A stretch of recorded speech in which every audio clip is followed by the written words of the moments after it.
نامرن شاهد نامرن شاهد نامرن. الطاهرة. نعزي عوائل شهدائنا جميعا وعائلة الشهيدة عبير خاصة.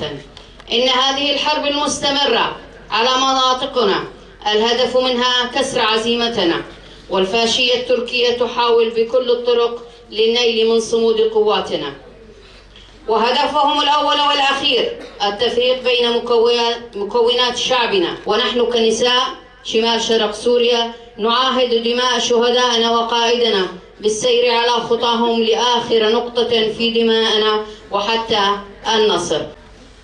دي شخص شهيد حلا و همو شهیدین که دی تفگر آزادیه دا جبونا ولاتک آزاد جبونا آخک آزاد ام بجنا خوان برانبری برخودان و تکوشین آوان دتاوینن همی حوال دزانن ام دروشک گلک حساس و گرینگ را درباست بن ام روشن هرین گرینگ دی دیروک را دنویسینن ام همیشی دزانن ایدی 2023 و اجبونا ما وطی گل وطی هزن لشکری سرکفتین به و ام جی دزانن و همو دنیا همو مروباهی به پلان خواه به لیستکن خواه و دخوازن و شورشه بن ببکن و به ایرادا وی گله و تجاری سر خود نتوان دیا به همو جورانی ریش دکن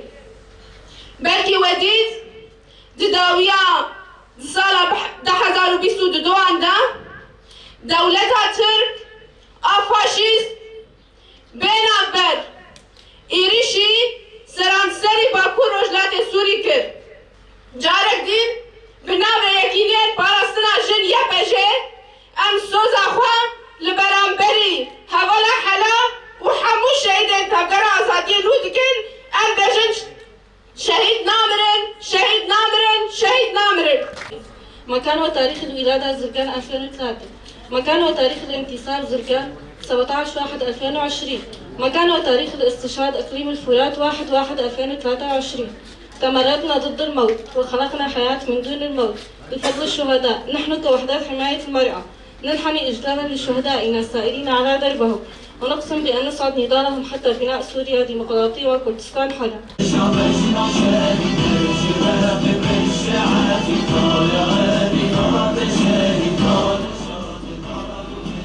شاهد نامرن